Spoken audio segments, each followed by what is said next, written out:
Hello students, how are you? I think you will be safe at home, and we are also safe by the grace of God. Enjoy yourself, watch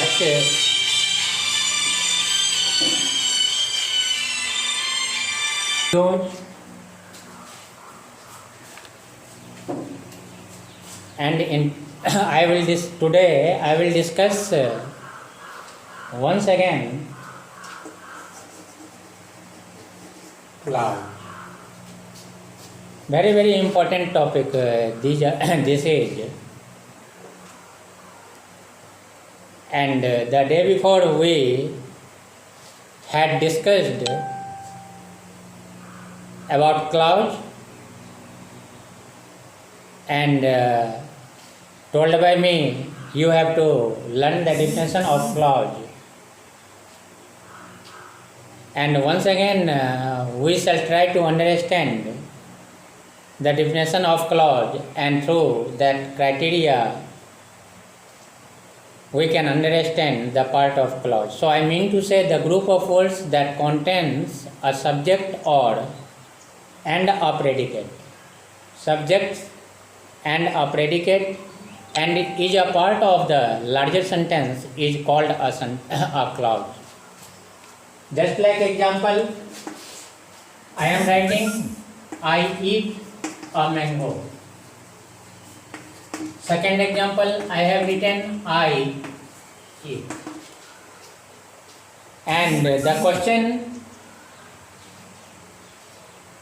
is raising here because the two sentences are given. I eat a mango, first one, and second one is I eat. But I can tell with guarantee this is sentence. This is sentence, but second example is not in the form of sentence because sentence definition makes a complete sense. Through the second example, we can't, we have no any idea about the object, but in first sentence, first example, we can tell the complete sense is coming. I eat a mango. So subject after verb is coming and verb after object also. So complete sense is making. So I can tell this is sentence. But here complete sense is not coming. Understand? I eat. मैं खाता हूँ. क्या खाता हूँ दिया हुआ नहीं है. ये डार्क में है, ऑब्जेक्ट नहीं है. So not complete sentence, complete sense. So this is not sentence. So I mean to say these kinds of sentence is known as clause. It's clear? Okay. So according to your standard, you can tell the definition of clause. The group of words that contains a subject and a predicate and is a part of the larger sentence is called a clause. And in this part we have to read three types of sentences. Number one, simple sentence.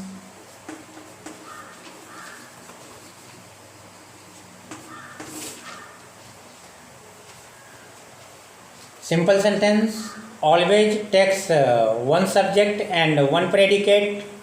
Whenever these kinds of criteria, these kinds of things you will get in the sentence, and you can tell this is simple sentence.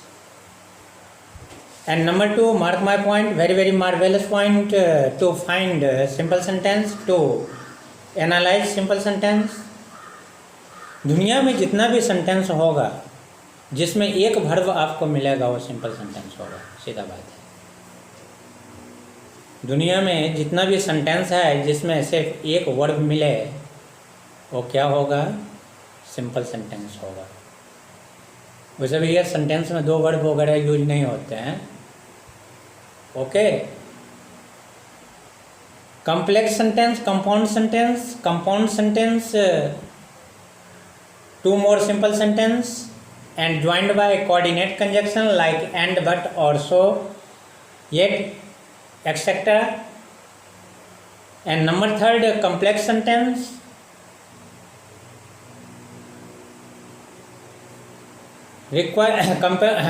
Complex sentence takes one simple sentence plus one or more group of words and joined by subordinate conjunction like as, when, although, if, unless and many more. So इस conjunction के सहायता से हम complex sentence का निर्माण करते हैं।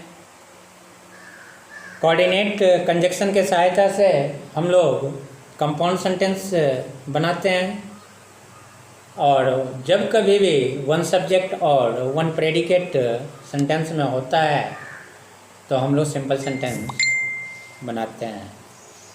And you will have a lot of idea about subject and predicate because in the previous videos we have already studied it.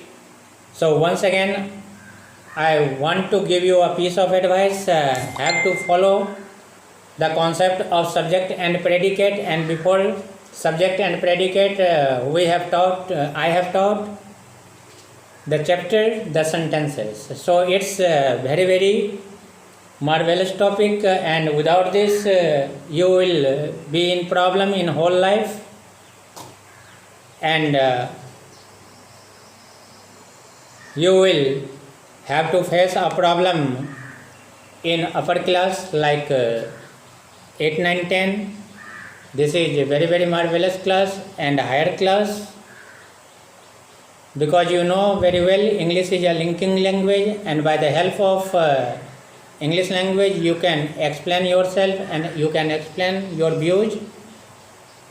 So everything is necessary and all chapter is necessary, so slowly you will have to understand. Any kind of problem will create in your brain, then you can send a message and you can ask me a question from the related topic. Understand? So I think no any problem will be raised in front of you whenever you will understand simple sentence criteria, compound sentence criteria and complex sentence criteria, and through that logic we shall able to understand all those things and all those concept of simple, complex, compound, and very simple things after understanding. So try to understand it, and I will give you some work from books. Number A, you have to identify clauses and how can you tell this is the part of clause. And number B, underline the phrase in the following sentence. And number C, write phrase, clause or sentence against each of the following groups of words. So according to the definition you can classify all those parts, because you have studied well, and I think no any problem will be raised in front of you. Okay, thanks.